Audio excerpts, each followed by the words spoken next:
From the fantasy armchair, it is the Fantasy TyRant.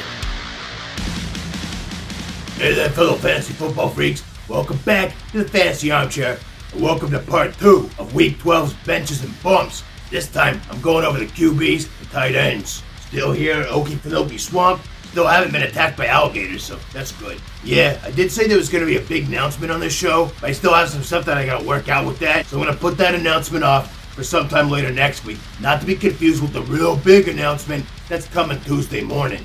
Because that big one is in regards to a contest that everyone's going to be eligible for. And the prize is better than any prize I've given out so far. More details on that Tuesday. Tune in. Now, if you want to know more about my 40th birthday bash next Sunday, how you can actually be a part of it, and how doing so can help keep this show alive, as well as underprivileged children, all with a simple donation, stay tuned till after the show, and I'll explain exactly how. And of course, we need 600 subscribers as soon as possible by the end of this month, and there's not a lot of time left. So if you haven't hit it already, hit subscribe. Thank you. Every little bit helps. Plus, if you can hit like, that helps too. Share with your friends. We want to help a lot of kids this Christmas season. So let's get the word out.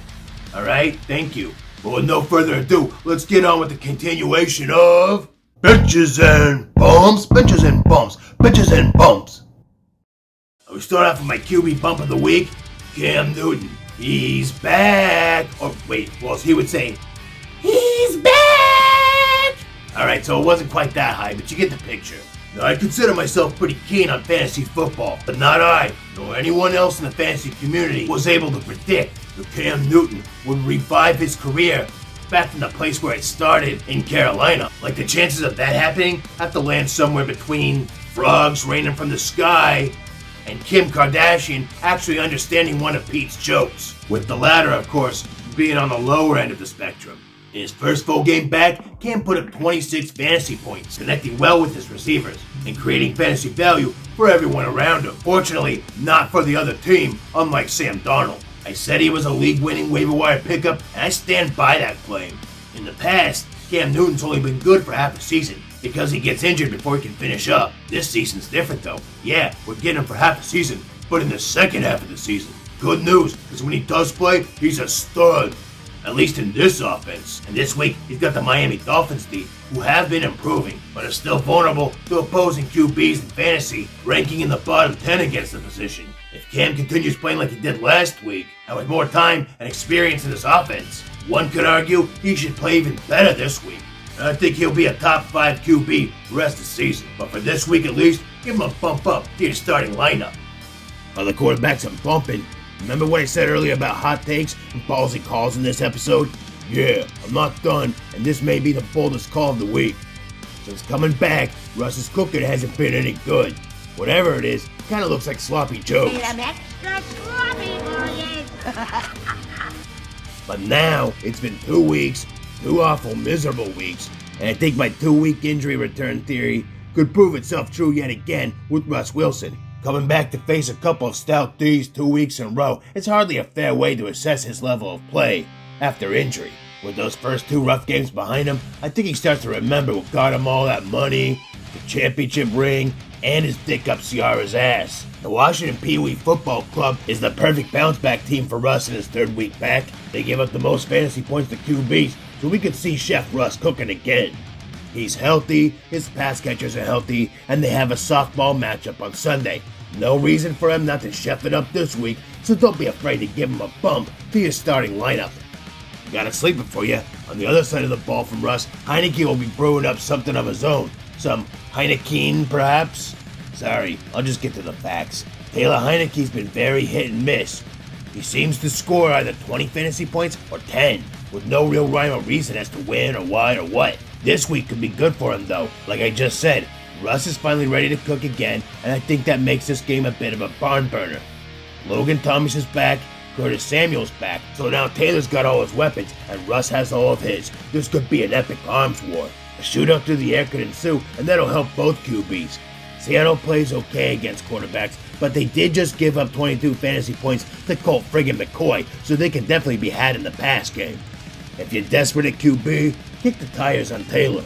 As for the QBs I'm benching, I got Ryan Tannehill on my pine this week. Now, he's been the subject of a bet I had with a guy who's clearly losing it, and I don't mean just a bet. This guy's one hell of a sore loser. We'll be talking more about him in that big announcement coming Tuesday morning. Thing is, Ryan Tannehill has been terrible this season, and he's had every chance to be productive, just hasn't done it. I was the only analyst in preseason who didn't have Ryan Tannehill as a top 10 QB. I saw this drop-off coming because that O-line is about as effective as using a thimble as a condom, and as a result, Tannehill's been on his back as much as a Saigon whore. I think it's an outdated reference. Whatever. This week, the Titans are taking on the Pats D, who's given up only the second fewest fantasy points to opposing QBs. Couple that with the fact that both AJ and Julio are out, and I don't see the recent trend changing in direction for Tannehill this week, so you best stop leaving him on your bench.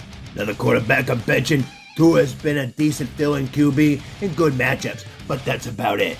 His pass catchers have been banged up or mediocre all season outside of Jalen Waddle, and even at full strength, Tua's only eclipsed 20 fantasy points twice. 20 fantasy points should be the floor for your starting QB, not damn near the ceiling. And don't expect any favors this week from the Panthers D, as they're ranked 5th at defending QBs in fantasy. The Panthers D has been a surprisingly solid squad this season, and I think that continues against the tepid Tua. Hopefully you have better options, because I just don't see a good game for Tua this week. Leave him on your bench. Bust alert. I absolutely love Joe Burrow this season, and his connection with his trio of talented receivers, especially Jamar Chase, has been nothing short of remarkable. His last couple games, though, sandwiching the bye week, were less than spectacular, as he scored under 10 fantasy points in both contests. That's what has me worried here, because Burrow has yet again another bad matchup to contend with. The Steelers have played well against QBs, with last week being a fluky exception against Justin Herbert. Burrow has that Herbert-like stud quality to his game, but the Steelers D is looking for blood after being humiliated last week, allowing 41 points to the Chargers, which was by far their worst performance of the season, having allowed no more than 27 points the rest of the season. This smells like a bounce-back game for the Steelers D, not Burrow.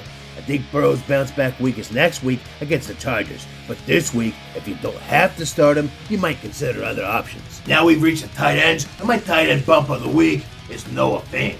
Fant started off hot this season, but he cooled off as the season progressed. There's been injury issues, and now all the pass catchers are returning. Fant just hasn't been able to catch a break. The targets are there at least. He's had at least 6 targets in 6 out of the 9 games this season. But unfortunately, this hasn't helped his production too much, as he's averaging just over 10 fantasy points in PPR for the season, and he sits as the tight end 12 on the year. Not too bad, but not great either, especially considering the fact that most analysts had him as a top 10 tight end this season. This week, though, things are looking up, as Fant's taking on the Chargers D, who are giving up the second most fantasy points to opposing tight ends. What's weird is, they're only giving up the second fewest fantasy points to opposing wide receivers. Kinda eerie, huh? Point is, though, the defense is going to be distracted by the wide receivers, and that could help Fant sneak into the end zone for a touchdown or two. Noah Fant has the capability of being a top tight end, but this week he'll have the opportunity to go with it. So I've got Noah being more fantastic and less of a phantom this week. Yeah, I'm still doing Fant puns. If it works this well, why fuck with it? Anyway, unless you've got a stud at tight end, Fant is a good option this week, so bump him up. Another tight end I'm looking to bump? Yeah, I know this sort of goes against my 2-week waiting period theory for returning injured players, but there's always an exception to the rule. No, I don't think they're going to use him every down right out of the gate, but with Ricky Seals-Jones doubtful, I don't think they hold him back that much either. Thomas is fresh and ready to go, and with no real competition for targets at his position, Thomas could be the red zone threat Taylor Heineke's needed. Curtis Samuel's coming back too, and while that could limit targets for Thomas, it could take away attention from him too. I don't expect a monster game from the guy, but for a tight end, a game of 4 to 5 catches for 50 or 60 yards and a touchdown is all you need. And I think Thomas can do that this week against the bottom 10 defense against the tight end position in the Seahawks. So don't be afraid to fire up Thomas and give him a bump to your tight end spot this week. Got a sleeper here for you? This pick is merely about 2 things: the health of the Giants pass catchers and the matchup. No Tony, no Shep, just Galladay, Slayton, and some Jamokes. Kenny G will get all the attention from Darius Slay, and Ingram could find himself open a lot against the Eagles D, who are allowing the most fantasy points to tight ends this season. See? That's simple. Why do I always have to have a bunch of fucking jokes and numbers and shit? The answer is, I don't. I told you, I was keeping this one simple. He's one of 3 dudes who'll be catching the ball, and the matchup couldn't be better. Ingram has proved himself to be valuable in this exact type of scenario earlier in the season, and I think he does the same this week. So kiss it. KISS. Keep it simple, stupid. If you need a fill-in at tight end or you're streaming the position, Ingram is a good play this week. Finally, we reached the tight ends I'm benching this week. And yeah, I'm going with the low-hanging fruit, putting Mike Gesicki on my pine. In all actuality, though, despite having put up 2 Blutarskis this season... Mr. Blutarski. 0.0. He's been the tight end 6 in PPR. He's just been real hit and miss from week to week. This week, though, I see another miss. Probably not a goose egg, but I'm seeing below 10 fantasy points. Panthers D are top 10 in defending tight ends in fantasy. And like I said earlier, I don't expect a big week from Tua. Waddle will still get his, but I'm not banking on much else. Hold on to Gesicki as I think he's a good tight end. But this week, against this defense, if you've got better options, think about leaving Mike Gesicki on your bench.